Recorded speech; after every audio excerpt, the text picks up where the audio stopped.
সবাই কেমন আছে? আশা করি ভালো আছে। আর এই দেখো, বলেছিলাম না যে ব্লাউজ আনতে যাবো, জানো তো, ব্লাউজ বানাতে দিয়েছিলাম, ব্লাউজটা আনা হয়নি, তাই এই শাড়িটা নিয়েছিলাম আমি অনলাইন থেকে, জানো তো, এই শাড়িটা অনলাইন থেকে নিয়েছি, তাই ব্লাউজ বানাতে দিতে গিয়ে মানে দিয়েছিলাম, আজকে হয়ে গেছে। তা ফোন করেছিল, বলে ব্লাউজটা নিয়ে যেতে, ব্লাউজটা নিয়ে আসলাম। এটা ভাবছি রিসেপশনের দিন পরবো, আর এটা বিয়ের দিন পরবো। এর সাথে অনেক ব্ল্যাক আর এই পার্পেলের কম্বিনেশন একটা শাড়ি, মটকা। এত গরম তো, মানে অন্য শাড়ি পরা যাবে না, জানো তো। আর এই শাড়িটা পরে দেখছি খুব একটা গরমও নেই। যাই হোক, মানে আমি লেগিংসের উপর পরেছি, বুঝেছো তো, মানে চুড়িদার পরা ছিল, লেগিংসের উপর জাস্ট একটা ট্রায়াল দেওয়ার জন্য জাস্ট লেগিংসের উপর আমি জাস্ট পরেছি, ঠিক আছে। কেমন লাগছে একটু জানিও, শাড়ির কালারটাকে ক্যাটক্যাট করছে। আমি শাড়ি অর্ডার দিয়েছিলাম একটা পিঙ্ক কালার, জানো তো, মানে হালকা, মানে সুন্দর পিঙ্কটা, যাই, কিন্তু ওই পিঙ্কটা অ্যাভেলেবেল ছিল না বলে আমাকে বললো যে টাকা রিফান্ড দেবে। তো আমি ঠিক আছে রিফান্ড নাম্বারও দিয়ে দিয়েছিলাম, জানো তো। তারপরে বললো যে আমাকে পিকচার দিয়ে বলে যে এই শাড়িটা কি আপনার পছন্দ। তা আমি বললাম যে ঠিক আছে, নিয়ে নেওয়া যায়, নিয়ে নিলাম। দেখলাম যে কালারটা খুব খারাপ লাগছে না যখন পেলাম হাতে, তাই জন্য নিয়ে নিলাম। আর এখন তোমাদের সামনে জাস্ট ট্রায়াল দিয়ে দেখাচ্ছে যে কালারটা কি খুব বাজে লাগছে। দেখো তো, এখন জুয়েলারির সাথে সেট করা হয়নি, কী কী পরবো না পরবো। যাই হোক, হাতে এই চুড়িগুলো কিনেছি। আর কি বলে, এই ধরনের শাড়ি আমি ফার্স্ট টাইম ট্রাই করছি। কেন এরকম আমার শাড়ি কোনো দিনই পরিনি, এত মানে এরকম সিফন শাড়ি আমার সত্যি কথা বলতে নেই, এই ফার্স্ট টাইম কিনলাম। আর এর সাথে ভাবছি এই যে এই দুলগুলো, জানি না যাবে কিনা, এই দুলগুলো পরবো। আর দেখা যাক কি জুয়েলারি পরি, গলায় ঠলায় কী পরা যাক, দেখা যাক। আর এটা রিসেপশনের দিন পরবো ভাবছি, হালকা পাতলা আছে। মানে শাড়িটা মানে এতটা লাইট ওয়েট তো, মানে মনে হচ্ছে না যে কিছু পরেছি। শাড়িটা খুব লাইট ওয়েট, ভালো, বেশ ক্যারি করতে সুবিধা। আমার তো মানে খুব হেভি শাড়ি মানে ক্যারি করতে খুব অসুবিধা হয়। যাই হোক, কী বলো তো, আমার মানে ইচ্ছা ছিল অনেক দিন ধরে যে একটা জিমিচু নেবো। আমার বর তো কিছুতেই নিতে দেবে না, বলছে না নেবে না। তাই বলে আমি নেবোই। তাই এটা দেখে পছন্দ হলো, আমি না আমি নিয়েই নেবো।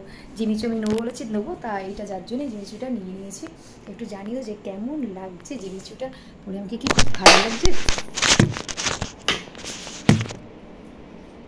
ঠিক আছে। যদিও আমি একদম মানে সিম্পল লুকে আছি, বিয়েবাড়ির লুক তো একটু মানে একটু গর্জিয়াস হওয়া উচিত, তাই না। আর গরমে কি সাজবে বলো তো মানুষ, গরমে যা সাজবে সব গলে গলে পড়ে যাবে মেকআপ টেকআপ, তাই না। যাই হোক, একটু কমেন্টস করো যে শাড়িটা পরে আমাকে কি খুব খারাপ লাগছে না ভালো লাগছে। দুলটা খালি খুলে পড়ে যাচ্ছে কান থেকে, ভাবা যায়, বলো দেখি।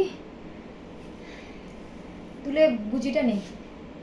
আর মানে এই দুল কেন পরিস। আর লেগিংসের উপর শাড়িটা পরেছে তো, শাড়িটা যেন ঠিকঠাক পরা হচ্ছে না, জানো তো, মানে লেগিংস দিয়ে পরেছে শাড়িটা, ওই জন্যে মানে মানে পেটিকোট পরলে যতটাই হয়, লেগিংসটা ততটাই হয় না। জাস্ট দেখানোর জন্য, ট্রায়াল দেওয়ার জন্য জাস্ট পরে নিয়েছি। একটু ইচ্ছা হলো নিজেকে একটু সাজতে গুজতে। আঁচলটা দেখো ওইটুকুনি করেছে। যাই হোক, জানি না শাড়িটা কেমন করে লাগবে, এরকম দিলেও ভালো লাগবে, দেখা যাক, ঠিক আছে। তোমার কমেন্টস করবে যে শাড়িটা পরে আমাকে খুব বাজে লাগছে না মোটামুটি চলে যাবে, কোনটা জানিও, কিন্তু জানাতে ভুলবে না যে বিয়েবাড়ির পক্ষে কি পারফেক্ট হবে শাড়িটা আদৌ, না পারফেক্ট হবে না, ঠিক আছে। তোমাদের কমেন্টসের উপর সব কিছু ডিপেন্ড করছে কিন্তু, বুঝেছো। হাঁপিয়ে গেছি এই ঘরে, ঠিক আছে। এই ঘরে একবার দেখিয়ে দিই ভালো করে, ঠিক আছে।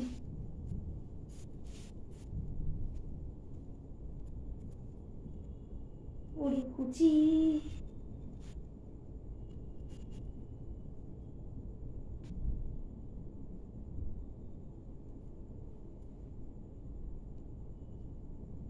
লেগিংসের উপর শাড়ি পরা যায়, চিন্তা করো আমার পাগলের মতো, ঠিক আছে।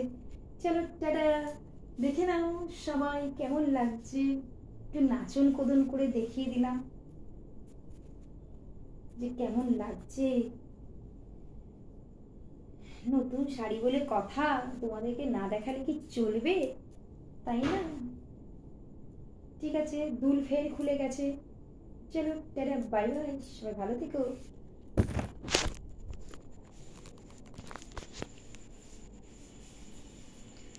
উফ, কি বিভৎস গরম বলো, ঠিক আছে। চলো টাটা, জানাতে ভুলবে না যে শাড়িটা পরে আদৌ ভালো লাগছে কিনা, ঠিক আছে। টাটা।